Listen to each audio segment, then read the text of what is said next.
Okay, so the movie starts off with straight blasphemy. These fools, after finding out what Chucky allegedly did in the last movie, proceed to bring one of Satan's greatest soldiers back to life. The moment this disciple of King Von gains consciousness, he starts getting to work. Someone get that man a band-aid!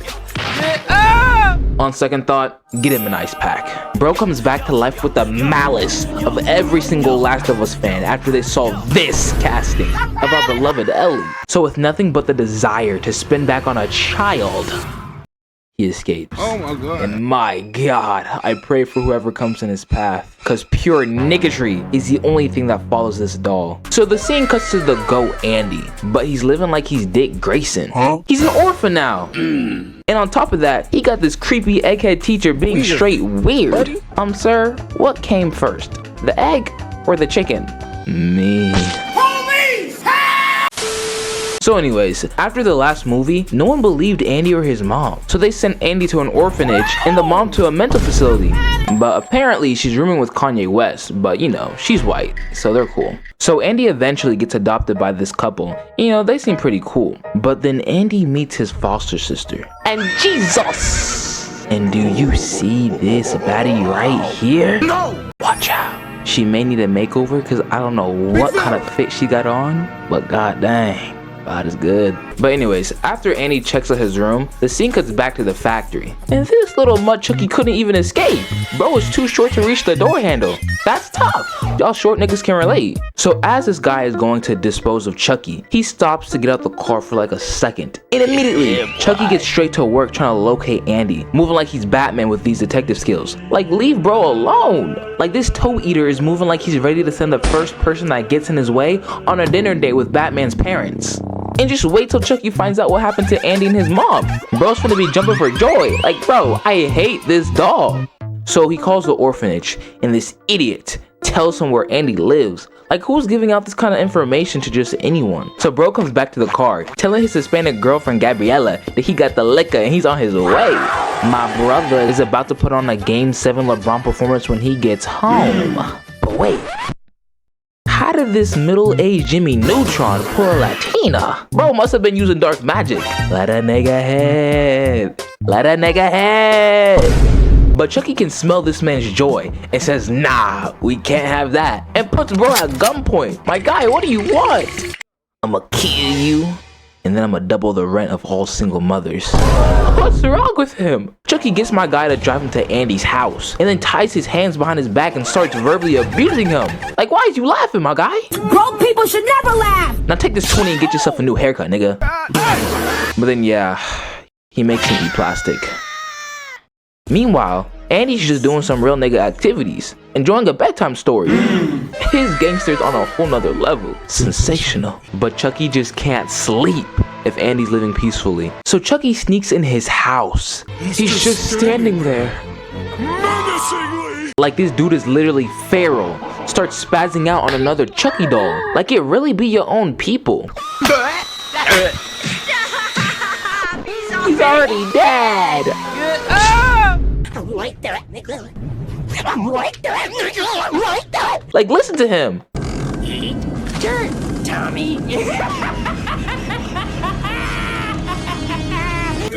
Wrong with him. Anyways, it's the next morning and Andy sees the ops and starts upping his set. But honestly, it's low-key a tragic situation. Like, imagine you're beefing with a toy and everyone thinks you're lying. Andy better than me. I would have been tweaked out. But it is what it is. It is what it is. But as Andy is pressing Chucky, look at this. Hi, I'm Tommy.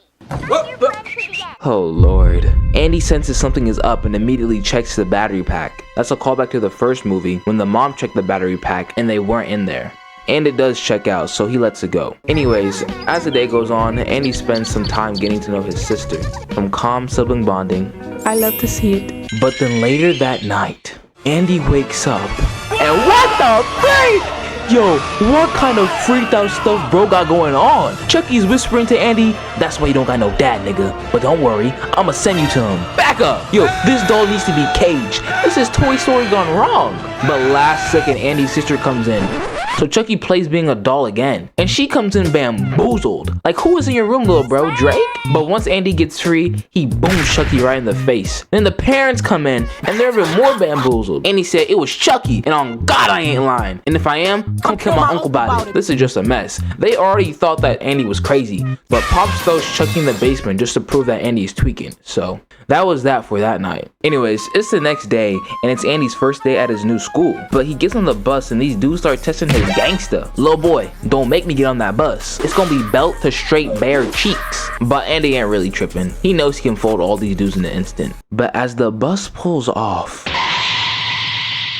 I bet, because this nigga must eat brick sandwiches for him to be this dumb. Has he forgotten who Andy is? Yeah. And if y'all have noticed, every time they 1v1, this man is always sneaking him. But you gonna learn, you ugly smear-faced brisket built back. So the scene cuts to the classroom, and this ankle biter is moving on some reverse flash hating levels. He's searching for Andy's schoolwork, talking about some, Where is it? Where is it? nigga, you looking for the wrong thing. Where's your meat at? It's making sense now, because if I lost my greatest asset, I'd be this mad too. So after class, the teacher goes through and looks through everyone's paper, and Chucky just outplayed Andy. Got Andy looking confused. Huh? What happened? The way Andy keeps on being framed as a liar would have made me insane. Like, I'd have to start playing this banger just to ease my mind. So Andy gets put in detention, and the teacher locks him in the room. Like, that's gotta be a violation of some sorts. But anyways, Andy feels a strong spiritual pressure coming from the closet. He puts his eye to the hole. What's good, I'm sick. Bro still has not figured out how to open up a door. So he's just sitting in the closet talking crazy to Andy. Let me out, you little He said the D word. He's such a bad boy. But Andy ain't trying to scrap, so he dips. So a little while later, the teacher comes back and hears the closet doorknob shaking. Thinking it's Andy inside, she opens it. But it's empty. But then Chucky pops out, stabbing her in the chest. Then mean mugs her as she's falling to the ground. Bro walks up the closet like it's a scene straight out of 50 Shades of Grey, saying the most diabolical sentence. You've been very naughty, Miss Kettlewell. You're a victim. Look at this evil gremlin. Proceeds to give her the worst case of BTA. Andy gets home and realizes that Chucky's gonna stay on him the same way y'all stay on LeBron's meat. And there's no end to that ride. This doll needs to die. And Andy realizes that. So that night he gets strapped and goes to the basement. And legit for like 10 minutes straight, this movie shows him looking for Chucky. But he did not know Chucky got signed to Sneak Nation. And Chucky ain't trying to have his rookie year look like Bronny James. So Chucky jumps from the sky on Andy, and they on the floor struggling. Chucky's on my boy like he's a chiropractor, looking like he's finna crack his back. But Andy grabs his strap and slices Chucky, sends him running. Like, why is he already running? What the hell's going on down? Oh shoot. This guy Chucky knew the dad was gonna come downstairs. This fight was never to get Andy. It was to lure the dad in. So he set up a trap. So as the dad is walking down the stairs, Chucky trips him, got him hanging upside down, and then has the audacity to hit this line. How's it hanging, Phil? Oh, brother, this guy stinks! But this spawn of Satan just outplayed them all. Cuts his foot loose, and GG's to the dad. After the murder, Andy gets sent back to the orphanage. But Sis is low-key getting suspicious, but we can't really blame her. What can she really think at this point? She just throws Chucky away and leaves it at that. Then heads over to the swings and starts smoking a cancer stick. I don't even know, bro. Somehow Chucky got smarter this movie. But as she's swinging, she finds the other doll that got put 6 feet under. So she slowly walks back to the trash can, looking all sexy. God dang! My girl is too bad. What did you say, nigga? Yeah, I said it. My girl. What about it? Okay. But anyways, after seeing this, she goes back and checks the trash can, and bro is gone. Oh shit, not good. She gets the shank and then goes to check on the mom. He killed the mother. You can't keep getting away with it! Yo, I can't keep doing this. Y'all talking about watching the whole series? Nigga, I'm just trying to get through this movie. Like, what about what I want? Huh? But 8K likes and I'll do it. But out of the depths of hell, he pounces. No, not the baddie. He's on her back, kicking his legs like he's trying to swim. Then Chucky pulls out his signature move, yelling bite. Hey, chill, bro, not the face, not the face. She slaps him like an African father and stands ready for round 2. Sweet mama. Let me chill, y'all. Let me chill. And as she's walking, this strong midget trips her. Like, dang, bro. Short dudes are always the strongest people, I swear. But Chucky has her pen and forces her to drive him to the orphanage. But as they're going, she gets pulled over by the police. And thank God. For the first time, I'm actually happy to see the police. Chucky tells her, behave yourself or there'll be consequences. Oh, scary. Shut up your mind there, boy. The police start asking questions, but he leaves when Chucky makes this face. That's the same face my boy be making when a girl asks what his name is. Like, my guy, you gonna secure the bag or not? I hope so. But listen, my girl Kyle is smart. So when Chucky started talking crazy again, like he's not 2 feet and 20 pounds, slams on the brakes, throwing him out the window, and then steps on the gas, got bro looking crazy. Sent this man soaring, bro.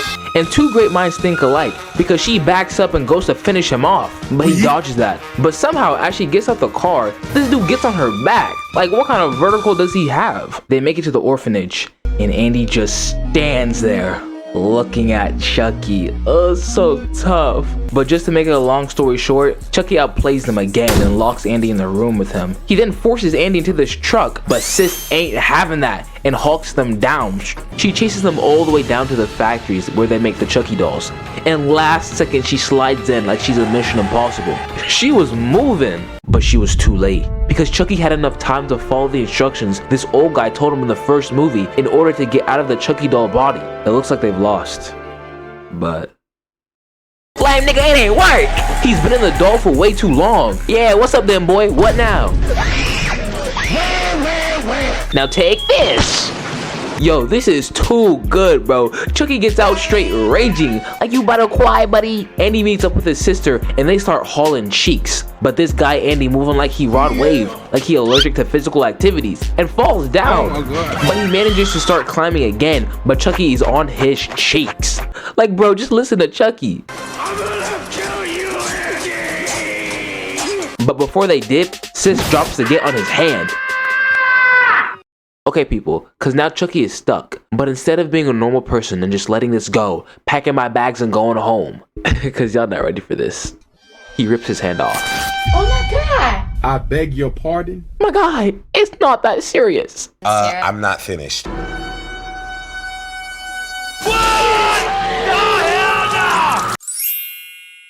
Chucky eventually catches up and attacks.